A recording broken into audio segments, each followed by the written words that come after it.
ਫੌਜੀਆਂ ਨੂੰ ਕਹਿ ਰਿਹਾ ਕਿ ਵੀ ਅਸੀਂ ਇਸ ਗੱਲ ਨੂੰ ਯਕੀਨੀ ਬਣਾਈਏ ਕਿ ਜੋ ਕੁਝ ਗਲਵਾਨ 'ਚ ਹੋਇਆ ਸੀ ਸਾਡੇ ਨਾਲ ਉਹ ਦੁਬਾਰਾ ਨਾ ਵਾਪਰੇ, should not get repeated.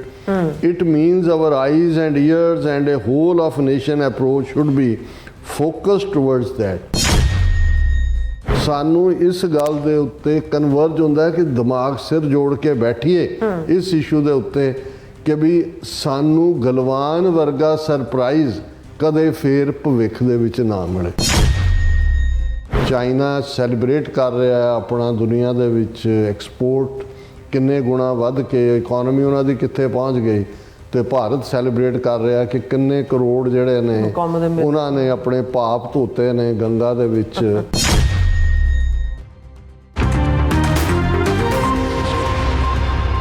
ਦਰਸ਼ਕੋ, break ਤੋਂ ਬਾਅਦ ਤੁਹਾਡਾ ਫਿਰ ਦੁਬਾਰਾ ਸਵਾਗਤ ਹੈ। ਸੋ ਗੱਲਬਾਤ ਕਰਨ ਜਾ ਰਹੇ ਹਾਂ ਕਿ ਭਾਰਤੀ ਸੈਨਾ ਦੇ ਮੁਖੀ ਨੇ 77ਵੇਂ ਆਰਮੀ ਡੇ ਮੌਕੇ ਜਾਰੀ ਬਿਆਨ ਵਿੱਚ ਕਿਹਾ ਹੈ ਕਿ ਭਾਰਤੀ ਫੌਜ ਅਲਰਟ ਰਹੇ ਤਾਂ ਕਿ 2020 ਵਿੱਚ ਵਾਪਰੀ ਗਲਵਾਨ ਵੈਲੀ ਘਟਨਾ ਕਦੇ ਦੁਬਾਰਾ ਨਾ ਵਾਪਰ ਸਕੇ। ਸੋ ਜ਼ਾਹਿਰ ਹੈ ਕਿ ਫੌਜੀ ਮੁਖੀ ਨੇ ਗਲਵਾਨ ਵਿੱਚ ਚੀਨ ਹੱਥੋਂ ਪਈ ਕੋਟ ਨੂੰ ਕਬੂਲ ਕੀਤਾ ਹੈ। ਸੋ ਇਸ ਬਾਰੇ ਆਪਾਂ ਗੱਲਬਾਤ ਕਰਨ ਜਾ ਰਹੇ ਹਾਂ। ਸੋ ਅਸੀਂ ਚਾਹਾਂਗੇ ਕਿ ਤੁਸੀਂ ਇਸੇ ਤਰ੍ਹਾਂ ਬਣੇ ਰਹਿਣਾ, ਦੇਖਣ ਸੁਣ ਲਈ ਲਿਖਣ ਲਈ ਤੁਹਾਡਾ ਸਭ ਦਾ ਬਹੁਤ ਧੰਨਵਾਦ ਜੀ। ਰਾਜ ਸਾਹਿਬ, ਕੀ ਕਹਿਣਾ ਚਾਹੋਗੇ? ਦੇਖੋ, ਅਸੀਂ ਪਿਛਲੇ ਸੈਗਮੈਂਟ 'ਚ ਵੀ ਇਹ ਜਗਤ ਕਸਾਈ ਹਿੰਦੂ ਤਵੀਆਂ ਦੇ ਲੱਛਣ ਕੀ ਨੇ, ਇਹ ਕਹਿੰਦੇ ਕੀ ਨੇ, ਕਰਦੇ ਕੀ ਨੇ। ਇੱਕ ਤਾਂ ਫੋਕਲੋਰ ਦੇ ਵਿੱਚ ਹੀ ਹੈ ਕਿ ਮੂੰਹ ਮੇ ਰਾਮ ਰਾਮ ਬਗਲ ਮੇ ਛੁਰੀ, ਇਸ ਲਈ ਇਹ ਜਗਤ ਕਸਾਈ ਨੇ। ਪਰ ਇਹ ਕਿਵੇਂ ਮੁੱਕਰਦੇ ਨੇ ਔਰ ਫਿਰ ਉਸ ਮੁੱਕਰਨ ਨੂੰ ਵੀ ਕਿਵੇਂ ਜਸਟੀਫਾਈ ਕਰਦੇ ਨੇ। ਔਰ ਇਹਦੇ 'ਚ ਵੀ ਕੋਈ ਸ਼ੱਕ ਨਹੀਂ ਹੈ ਕਿ ਇਸ ਮਾਮਲੇ ਦੇ ਵਿੱਚ ਜੇ ਭਾਰਤ ਦੇ 1 ਬਿਲੀਅਨ 400 ਮਿਲੀਅਨ ਲੋਕਾਂ ਦੀ ਮੈਜੋਰਿਟੀ ਬਾਰੇ ਕਹਿਣਾ ਹੋਏ ਤੇ ਉਹ ਬਿਲਕੁਲ ਇੱਕ ਬ੍ਰੇਨ ਵਾਸ਼ਡ ਇੱਕ ਜਨਤਾ ਹੈ ਜਿਸ ਨੂੰ ਕੋਈ ਫਰਕ ਨਹੀਂ ਪੈਂਦਾ ਕਿਹਨੇ 4 ਛਾਂਟੇ ਮਾਰੇ, ਕਿਹਨੇ 4 ਲੱਤਾਂ ਮਾਰੀਆਂ, ਕਿਹਨੇ 4 ਡੰਡੇ ਮਾਰੇ, ਕਿਹਨੇ 4 ਛੱਤਰ ਮਾਰੇ। ਉਹ ਸਭ ਕੁਝ ਖਾ ਕੇ ਵੀ ਇਸ ਨੂੰ ਜਿਹੜਾ ਆਪਣੇ ਕਰਮਾਂ ਦੀ ਗਤੀ ਦੱਸਣਗੇ ਜੀ ਸਾਡੇ ਕਰਮਾਂ 'ਚ ਹੀ ਇਹ ਲਿਖਿਆ ਹੋਇਆ। ਸ਼ਾਇਦ ਇਹੀ ਕਾਰਨ ਹੈ ਵੀ 1000 ਸਾਲ ਤੋਂ ਜ਼ਿਆਦਾ ਕੋਈ ਸੁਸਾਇਟੀ ਐਸੀ ਨਹੀਂ ਹੈ ਜਿਹੜੇ ਆਪਣੇ ਹੱਕਾਂ ਲਈ ਲੜੇ ਨਾ ਹੋਣ ਔਰ ਉਹਨਾਂ ਨੇ ਦੁਸ਼ਮਣ ਨੂੰ ਪਾਸੇ ਨਾ ਕੀਤਾ ਹੋਏ। ਔਰ ਸ਼ਾਇਦ ਇਸੇ ਦਾ ਹੀ ਜੇ ਹੁਣ ਕੋਵਿਡ-19 ਦੇ ਚੱਲਦੇ ਆ 1.5 ਕਰੋੜ ਲੋਕ ਦੁਨੀਆ 'ਚ ਮਰਦਾ ਹੈ ਤੇ ਆਲਮੋਸਟ ਹਰ ਤੀਸਰਾ ਬੰਦਾ ਮਰਨ ਵਾਲਾ ਭਾਰਤੀ ਹੈ। 43 ਲੱਖ ਤੋਂ ਜ਼ਿਆਦਾ ਵਰਲਡ ਹੈਲਥ ਆਰਗੇਨਾਈਜੇਸ਼ਨ। ਤੇ ਉਸ ਹਕੂਮਤ ਨੂੰ ਲੋਕ ਜਿਤਾ ਰਹੇ ਹੋਣ ਕਿਉਂਕਿ ਉਹਨਾਂ ਦਾ ਪ੍ਰਚਾਰ ਇਹ ਹੋਏ ਕਿ ਜੀ ਅਸੀਂ ਬਹੁਤ ਕਾਮਯਾਬੀ ਦੇ ਨਾਲ ਅਸੀਂ ਲੜੇ ਕੋਵਿਡ ਦੇ ਖਿਲਾਫ, ਦੇਖੋ ਅਸੀਂ ਦੁਨੀਆ 'ਚ ਇੰਨੀਆਂ ਵੈਕਸੀਨਸ ਇੰਨੇ ਜਿਹੜਾ ਹੈ ਉਹ ਅਸੀਂ ਦਿੱਤਾ ਔਰ ਅਸੀਂ ਫਲਾਂ ਕੀਤਾ ਤੇ ਟਮਕਾ ਕੀਤਾ। ਹੁਣ ਜਦੋਂ ਕੋਵਿਡ ਦੀ ਸ਼ੁਰੂਆਤ ਹੁੰਦੀ ਹੈ ਅਪ੍ਰੈਲ ਦੇ ਵਿੱਚ, ਫਰਵਰੀ ਮਾਰਚ ਦੇ ਵਿੱਚ ਪਹਿਲੇ ਕੇਸ ਡਿਟੈਕਟ ਜਿਹਨੂੰ ਵੁਹਾਨ ਵਾਇਰਸ ਕਿਹਾ ਗਿਆ ਚਾਈਨਾ 'ਚ ਹੁੰਦੇ ਨੇ। ਹਾਲਾਂਕਿ ਇੱਕ ਝਗੜਾ ਸੀ ਉਸ ਵੇਲੇ ਦੇ ਟਰੰਪ ਐਡਮਿਨਿਸਟ੍ਰੇਸ਼ਨ ਔਰ ਚਾਈਨਾ ਦੇ ਵਿਚਾਲੇ ਕਿ ਜੀ ਇਹ ਡੈਲੀਬਰੇਟਲੀ ਵਾਇਰਸ ਛੱਡੀ ਗਈ ਜਾਂ ਆਈ ਜਾਂ ਉਹਨਾਂ ਨੇ ਲੁਕਾਇਆ।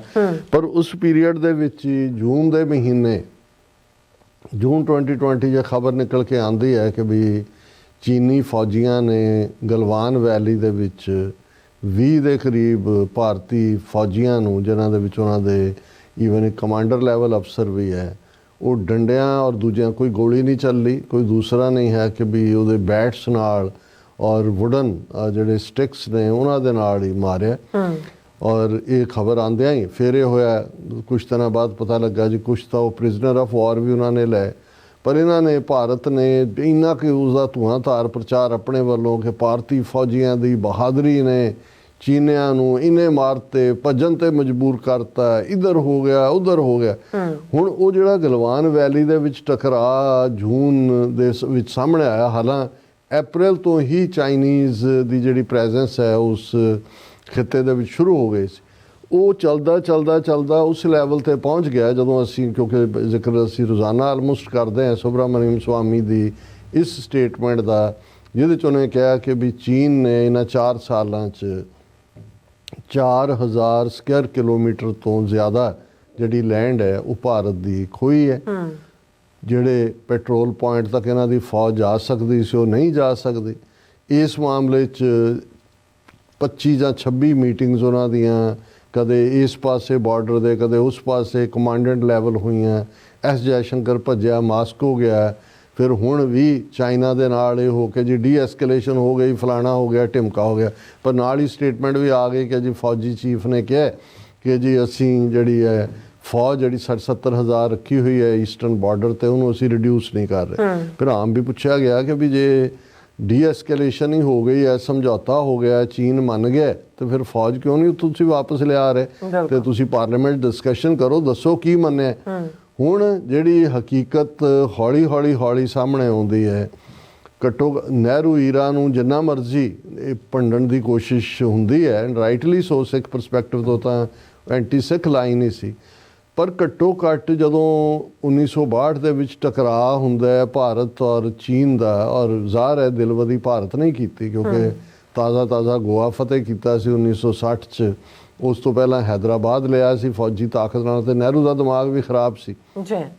ਲੇਕਿਨ ਘੱਟੋ ਘੱਟ ਜਦੋਂ ਇਹਨਾਂ ਦੀ ਡਿਫੀਟ ਹੋਈ, ਇਹਨਾਂ ਨੇ ਪਾਰਲੀਮੈਂਟ ਦੇ ਵਿੱਚ ਉਹਦੀ ਡਿਸਕਸ਼ਨ ਲਿਆਂਦੀ ਔਰ ਇਹ ਸਾਹਮਣੇ ਆਇਆ ਕਿ 38,000 ਸਕੁਅਰ ਮਾਈਲ ਟੈਰੀਟਰੀ ਜਿਹੜੀ ਹੈ ਉਹ ਚੀਨ ਨੇ ਭਾਰਤ ਦੀ ਖੋਹ ਲਈ ਹੈ। ਹਾਲਾਂਕਿ ਨਹਿਰੂ ਨੇ ਉਹਨੂੰ ਜਸਟੀਫਾਈ ਕੀਤਾ, ਉਹਨੇ ਕਿਹਾ ਜੀ ਉਹ ਇਸ ਕਿਸਮ ਦੀ ਬੈਰਨ ਲੈਂਡ ਸੀ ਕਿ not even A blade of grass grows there, ਉਹ ਘਾਹ ਦਾ ਇੱਕ ਜਿਹੜਾ ਪੌਦਾ ਵੀ ਉਹਦੇ ਤੇ ਨਹੀਂ ਉਗਦਾ, ਤੇ ਉਹ ਲੇਕਿਨ ਇਹ ਤਾਂ ਘੱਟੋ ਘੱਟ ਮੰਨਿਆ ਕਿ ਬਈ 38,000 ਸਕੁਅਰ ਮਾਈਲ ਟੈਰੀਟਰੀ ਸਾਡੀ ਗਈ ਔਰ ਅਸੀਂ ਭਾਰਤ ਮਾਤਾ ਦੇ ਸਪੁੱਤਰ ਨਹੀਂ ਜੇ ਵਾਪਸ ਨਾ ਲਈਏ ਘੱਟੋ ਘੱਟ। ਔਰ ਇਹ ਹਮੇਸ਼ਾ ਹੀ ਬੀਜੇਪੀ ਔਰ ਇਹ ਉਹਨਾਂ ਜ਼ਮਾਨਿਆਂ ਤੋਂ ਹੀ ਨਹਿਰੂ ਨੂੰ ਇੱਕ ਕਮਜ਼ੋਰ ਪ੍ਰਧਾਨ ਮੰਤਰੀ ਸਰੈਂਡਰ ਕੀਤਾ, ਜੇ ਇਹ ਸਾਡੀ ਭਾਰਤ ਮਾਤਾ ਦੇ ਜਿਹੜੇ ਹੈ ਉਹ ਆਂਚਲ ਨੂੰ ਦਾਗ ਲਾ ਦਿੱਤਾ, ਇਹ ਉਹ ਕਰਦੇ ਰਹੇ।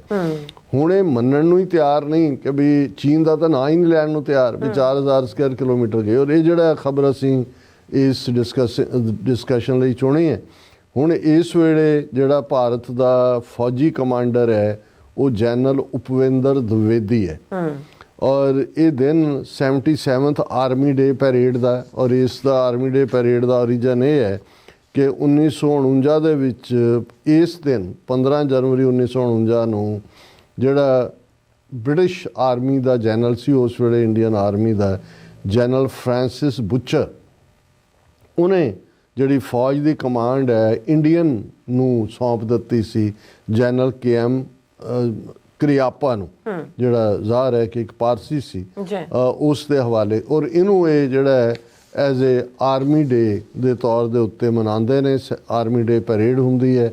ਔਰ ਖੁਦ ਜਿਹੜਾ ਇਹ ਜਨਰਲ ਹੈ ਦਵਿਵੇਦੀ, ਉਪਿੰਦਰ ਦਵਿਵੇਦੀ, ਇਸ ਨੇ ਇਹਦੀ ਸਲਾਮੀ ਲਈ।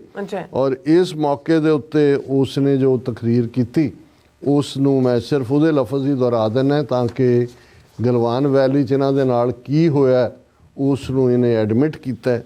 ਉਹਨੇ ਕਿਹਾ ਕਿ we have to make sure that whatever was done in Galwan should not get repeated।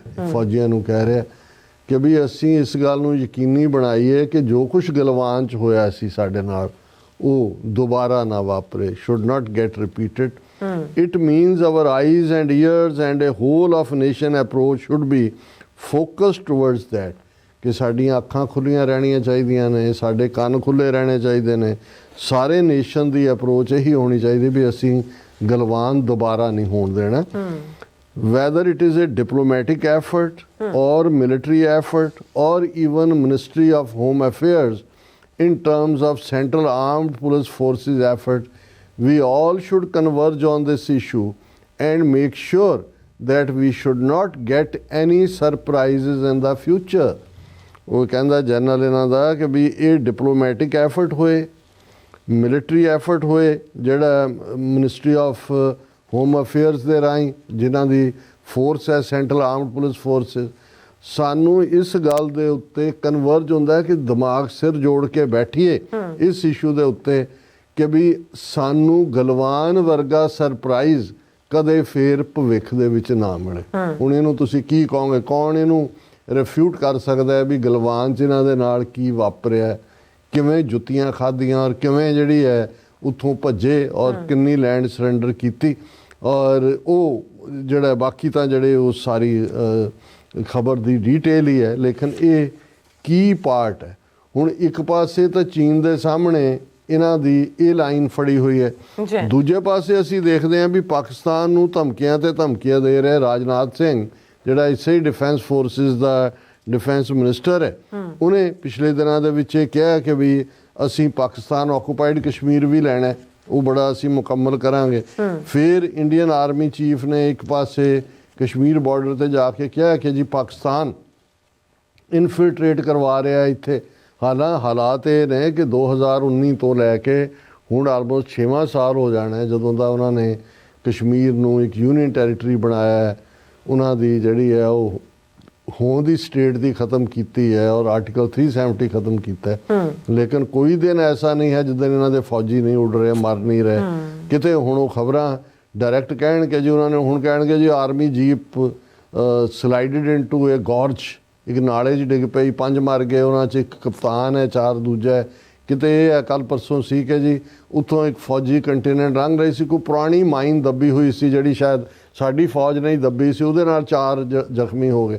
ਮਤਲਬ ਇਹ ਹੈ ਵੀ ਕੋਈ ਦਿਨ ਐਸਾ ਨਹੀਂ ਹੈ ਜਿੱਦਣ ਇਹਨਾਂ ਦੀ ਫੌਜ ਦੀਆਂ ਕੈਜੂਅਲਟੀਜ਼ ਨਹੀਂ ਹੋ ਰਹੀਆਂ।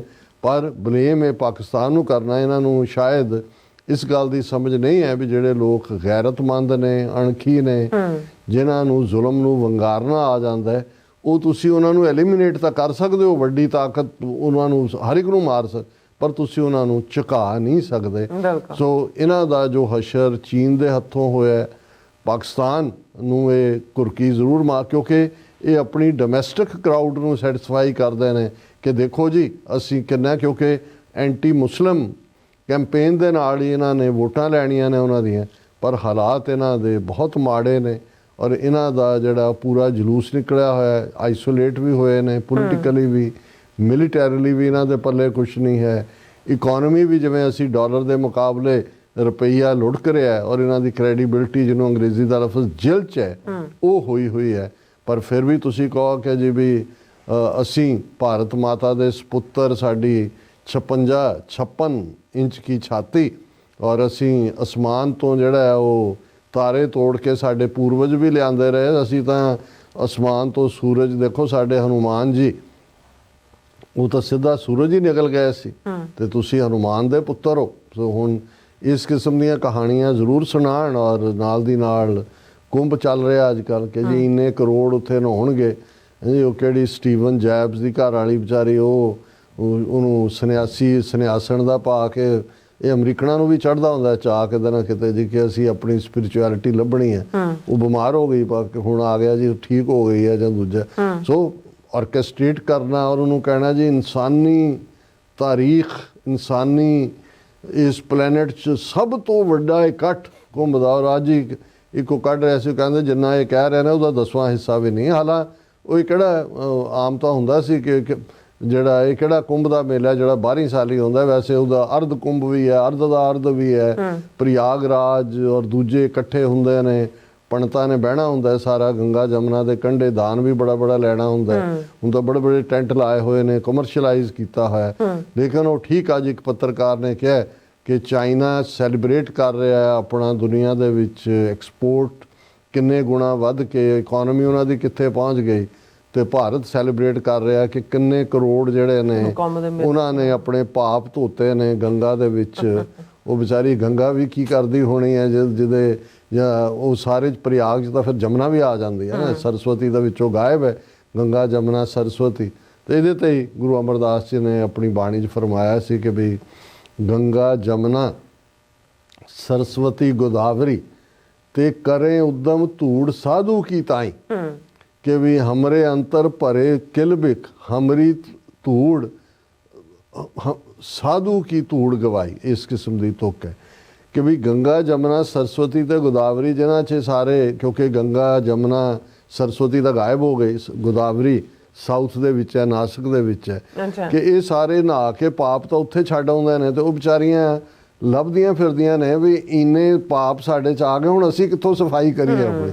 ਗੰਗਾ ਜਮਨਾ ਸਰਸਵਤੀ ਗੋਦਾਵਰੀ ਤੇ ਕਰੇ ਉਦਮ ਧੂੜ ਸਾਧੂ ਕੀ ਤਾਈ, ਕਿ ਉਹ ਸਾਧੂ ਰੱਬ ਦੇ ਬੰਦੇ ਦੇ ਜਿਹੜੇ ਨੇ ਉਹ ਧੂੜ ਲੱਭਦੀਆਂ ਨੇ ਕਿ ਤਾਂ ਕਿ ਉਹਦੇ ਨਾਲ ਜੁੜ ਕੇ ਅਸੀਂ ਆਪਣੇ ਪਾਪ ਜਿਹੜੇ ਸਾਡੇ ਕਿਲਬਿਖ ਨੇ ਉਹ ਤਾਂ ਹੀ ਧੋਪਣਗੇ ਕਿ ਜੇ ਸਾਨੂੰ ਸਾਧੂ ਦੀ ਧੂੜ ਮਿਲੇ। ਸੋ ਇਹ ਕਹਿ ਕੇ ਗੁਰੂ ਸਾਹਿਬ ਨੇ ਇਹ ਸਾਰੇ ਨੂੰ ਕਿਹਾ ਸੀ ਕਿ ਭਾਈ ਕਿੱਧਰ ਤੁਸੀਂ ਖੱਜਲ ਖੁਆਰੀ ਕਰਦੇ ਹੋ, ਪਰ ਇਹ ਭਾਰਤ ਮਾਤਾ ਦੇ ਸਪੂਤ ਜਾਂ ਜਿਵੇਂ ਮੈਂ ਕਿਹਾ ਕਿ ਡੰਪ ਡਰਿਵਨ ਕੈਟਲ, ਜਿਨ੍ਹਾਂ ਨੂੰ ਜਿਵੇਂ ਆਜੜੀ ਹਿੱਕ ਕੇ ਲੈ ਜਾਂਦਾ, ਜਦੋਂ ਤੁਹਾਡੇ 'ਚ ਉਹੀ ਅੰਧੀ ਰਈਅਤ ਗਿਆਨ ਵੀ ਹੋਣੀ ਭਾਏ ਭਰੇ ਮੁਰਦਾਰ, ਕਿ ਵੀ ਜਦੋਂ ਰਈਅਤ ਪਰਜਾ ਹੀ ਅੰਨੀ ਹੋ ਜਾਂਦੀ ਹੈ ਗਿਆਨ ਤੋਂ ਬਿਨਾਂ, ਤੇ ਉਹਨੂੰ ਫਿਰ ਕੋਈ ਹਿੱਕ ਕੇ ਲੈ ਜਾਏ। ਜਿਵੇਂ ਆਪਣੇ ਵੀ ਤੁਰੇ ਹੋਏ ਨੇ, ਕੋਈ ਬਾਬੇ ਲਿਜਾ ਰਹੇ ਨੇ, ਕੋਈ ਆ ਗਿਆ, ਕੋਈ ਆ ਗਿਆ, ਸਾਰੇ ਹੀ ਲੱਗੇ ਹੋਏ ਨੇ ਉਸ ਕਿਸਮ ਦੇ। ਸੋ ਇਹ ਹੈ ਅੰਧੀ ਰਈਅਤ ਗਿਆਨ ਵੀ ਹੋਣੀ ਭਾਏ ਭਰੇ ਮੁਰਦਾਰ।